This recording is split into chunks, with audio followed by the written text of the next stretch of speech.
Brought to you by Vigor, co-powered by Sensodyne and Vimal. ಬಾಯಲ್ಲಿ ಹೇಳಿ ಕೇಸರಿ.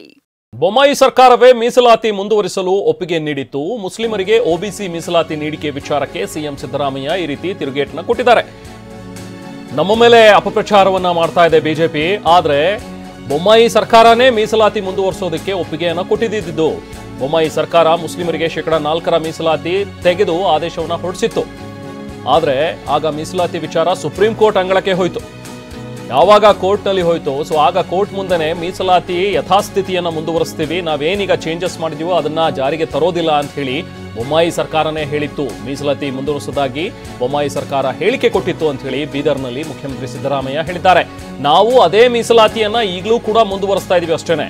Supreme ಕೋರ್ಟ್ನಲ್ಲಿ ಬಿಜೆಪಿ ಮುಂದುವರಿಸ್ತೀನಿ ಅಂತ ಏನು ಹೇಳಿತ್ತಲ್ಲ, ಯಥಾಸ್ಥಿತಿ ಮುಂಚೆ ಏನಿತ್ತಲ್ಲ ಅದನ್ನ ಕಂಟಿನ್ಯೂ ಮಾಡ್ತಾ ಇದೀವಿ ಹೊರತು ಇದರಲ್ಲಿ ನಮ್ಮದೇನು ತಕರಾರಿಲ್ಲ ಅಥವಾ ನಾವೇನು ಚೇಂಜಸ್ ಮಾಡಿಲ್ಲ ಅಂತ ಹೇಳಿ ಬೀದರ್ನಲ್ಲಿ ಹೇಳಿದ್ದಾರೆ ಮುಖ್ಯಮಂತ್ರಿಗಳು. 4% ರಿಸರ್ವೇಷನ್ ಇತ್ತಲ್ಲ, ಸುಮಾರು ಮೋರ್ ದೆನ್ 20 ಇಯರ್ಸ್ ಇಂದ 28 ವರ್ಷದಿಂದ ಇತ್ತು.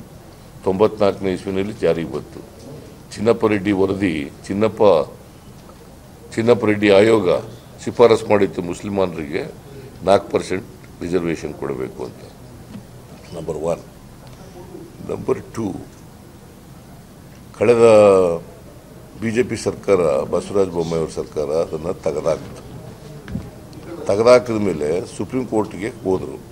ಸುಪ್ರೀಂ ಕೋರ್ಟ್ನಲ್ಲಿ ಏನಂತ ಹೇಳಿದ್ದಾರೆ ಗೊತ್ತಾ ನಿಮಗೆ? ಇದೇ ಬಿಜೆಪಿ ಸರ್ಕಾರ ಸುಪ್ರೀಂ ಕೋರ್ಟ್ ಮುಂದೆ ಏನು ಹೇಳಿದೆ, ಅದಕ್ಕೆ ಉತ್ತರ ಏನು ಹೇಳಿದೆ ಅಂತಂದರೆ, ಸುಪ್ರೀಂ ಕೋರ್ಟ್ನಲ್ಲಿ ಅಂಡರ್ಟೇಕ್ ಮಾಡ್ಕೊಂಡಿದ್ದಾರೆ, ನಾವು ರಿಸರ್ವೇಷನ್ ಹೇಗಿತ್ತು ಹಾಗೆ ಮುಂದುವರಿಸ್ತೀವಿ. ಇವತ್ತು ಕೂಡ 4% ರಿಸರ್ವೇಷನ್ ಮುಂದುವರಿತಾ ಇದೆ. ಸುಪ್ರೀಂ ಕೋರ್ಟ್ ಮುಂದೆ ಬಿಜೆಪಿಯವರೇ ಅಂಡರ್ಟೇಕ್ ಮಾಡ್ಕೊಂಡಿದ್ದಾರೆ. ಗೊತ್ತಾಯ್ತಾ ನಿಮಗೆ? ಅಫಿಡವಿಟ್ ಕೊಟ್ಟಿದ್ದಾರೆ. 4% ರಿಸರ್ವೇಷನ್ ಇತ್ತಲ್ಲ, ಸುಮಾರು ಮೋರ್ ದೆನ್ 20 ಇಯರ್ಸ್ ಇಂದ 28 ವರ್ಷದಿಂದ ಇತ್ತು.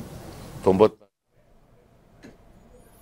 ಸೊ ಇದು ಸಿಎಂ ಸಿದ್ದರಾಮಯ್ಯ ಅವರ ಒಂದು ಸಮರ್ಥನೆ. ಬನ್ನಿ ಮತ್ತಷ್ಟು ಡೀಟೇಲ್ಸ್ ಪಡೆಯೋಣ. ನಾವು ಪ್ರತಿನಿಧಿ ಪ್ರಸನ್ನ ಈಗ ನಮ್ಮ ಜೊತೆಗೆ ಜಾಯ್ನ್ ಆಗಿದ್ದಾರೆ. ಪ್ರಸನ್ನ, ಐ ಥಿಂಕ್ ಈಗ ಸಿದ್ದರಾಮಯ್ಯ ಅವರು ಹೇಳ್ತಾ ಇರೋದ್ರಲ್ಲಿ ಪಾಯಿಂಟ್ ಇದೆ. ಯಾಕಂದ್ರೆ ಈ ಮುಂಚೆಯೂ ಕೂಡ ಬಹುಶಃ ನಾವು ಕೂಡ ನೀವು ಸಾಕಷ್ಟು ಇದನ್ನ ರಿಪೋರ್ಟ್ ಮಾಡಿದಿರಾ.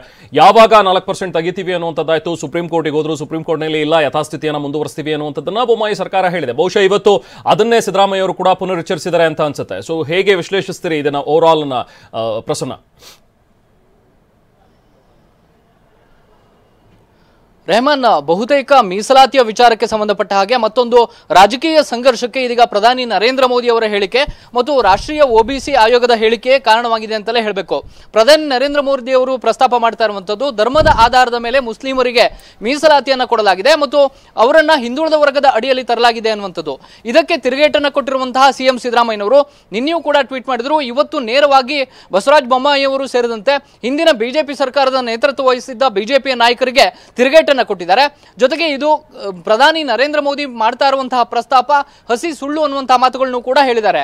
ಹಿಂದೆ 28 ವರ್ಷಗಳ ಹಿಂದೆ ಚಿನ್ನಪ್ಪ ರೆಡ್ಡಿ ಆಯೋಗದ ಮೂಲಕವೇ ಮುಸ್ಲಿಮರಿಗೆ 4% ಆರ್ಥಿಕವಾಗಿ ಹಿಂದುಳಿದಂತಹ ಕಾರಣಕ್ಕೋಸ್ಕರ ಅವರಿಗೆ ಮೀಸಲಾತಿಯನ್ನು ಕೊಡಬೇಕು ಅನ್ನುವಂತಹ ಒಂದು ವರದಿ ಇತ್ತು. ಆ ವರದಿಯ ಆಧಾರದ ಮೇಲೆಯೇ ಮುಸ್ಲಿಮರನ್ನ 4% ಮೀಸಲಾತಿಯನ್ನ ಒಬಿಸಿಯ ಅಡಿಯಲ್ಲಿ ನೀಡಲಾಗಿದೆ. ಇದು ಇವತ್ತು ನಿನ್ನೆಯದಲ್ಲ ಅಥವಾ ಕಾಂಗ್ರೆಸ್ ಸರ್ಕಾರ ಬಂದ ಮೇಲೆ ಜಾರಿಗೆ ತಂದದ್ದಲ್ಲ. ಇದನ್ನ ಬದಲಾವಣೆ ಮಾಡೋದಕ್ಕೆ ಹೊರಟಿದ್ದಂಥದ್ದು ಹಿಂದಿನ ಬಿಜೆಪಿ ಸರ್ಕಾರ. ಬಸವರಾಜ ಬೊಮ್ಮಾಯಿ ಅವರ ನೇತೃತ್ವದಲ್ಲಿ ಮುಸ್ಲಿಮರಿಗೆ ಇದ್ದಂತಹ 4% ಮೀಸಲಾತಿಯನ್ನ ತೆಗೆದು ಅದನ್ನ ಒಕ್ಕಲಿಗರು ಮತ್ತು ಲಿಂಗಾಯತರಿಗೆ ಹಂಚಿಕೆ ಮಾಡೋದಕ್ಕೆ ನಿರ್ಧಾರವನ್ನ ಮಾಡಲಾಗಿತ್ತು.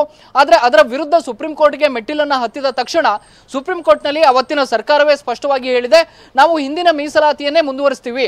ಅಂದ್ರೆ ಮುಸ್ಲಿಮರಿಗೆ ನೀಡಲಾಗಿದ್ದಂತಹ 4% ಮೀಸಲಾತಿಯನ್ನ ಅದು ಹಿಂದುಳಿದ ವರ್ಗದ ಅಡಿಯಲ್ಲಿ ಅದನ್ನೇ ನಾವು 2B ಮೀಸಲಾತಿಯನ್ನ ಹಾಗೆ ಮುಂದುವರಿಸ್ತೀವಿ ಅನ್ನುವಂತ ಮಾತನ್ನ ಹೇಳಿದೆ. ಹೀಗಾಗಿ ಇದು ಚಿನ್ನಪ್ಪ ರೆಡ್ಡಿ ಆಯೋಗದ ವರದಿಯ ಆಧಾರದ ಮೇಲೆ ಕಳೆದ 2-3 ದಶಕಗಳಿಂದ ನಿರಂತರವಾಗಿ ಜಾರಿಯಲ್ಲಿದೆ ಹೊರತು ಇವತ್ತು ನಿನ್ನೆಯ ಕಾಂಗ್ರೆಸ್ ಸರ್ಕಾರದ ನಿರ್ಧಾರ ಅಲ್ಲ ಅನ್ನೋ ಮೂಲಕ ಕಾಂಗ್ರೆಸ್ನ ಸಿಎಂ ಸಿದ್ದರಾಮಯ್ಯನವರು ಬಿಜೆಪಿಯ ನಾಯಕರಿಗೆ ತಿರುಗೇಟನ್ನು ಕೊಟ್ಟಿದ್ದಾರೆ. ಸದ್ಯಕ್ಕೆ ಬಿಜೆಪಿ ನಾಯಕರು ಹೇಳ್ತಾ ಇರುವಂತಹ ಮಾತಿಗೂ ಇದೀಗ ಮುಖ್ಯಮಂತ್ರಿಗಳು ಕೊಡ್ತಾ ಇರುವಂತಹ ತಿರುಗೇಟನ್ನು ಗಮನಿಸಿದ್ರೆ ಬಹುತೇಕ ಮುಂದಿನ ದಿನಗಳಲ್ಲಿ ಚುನಾವಣೆಯ ಬಳಿಕವೂ ಕೂಡ ರಾಜ್ಯದಲ್ಲಿ ಈ ಮೀಸಲಾತಿಯ ವಿಚಾರ ಬಹುದೊಡ್ಡ ರಾಜಕೀಯ ಸಂಘರ್ಷಕ್ಕೆ ಕಾರಣವಾಗಬಹುದಾದಂತ ಸಾಧ್ಯತೆ ಇದೆ. Rahman, yes, thank you Prasanna. Brought to you by Vigor, co-powered by Sensodyne and Vimal. ಬಾಯಲ್ಲಿ ಹೇಳಿ ಕೇಸರಿ.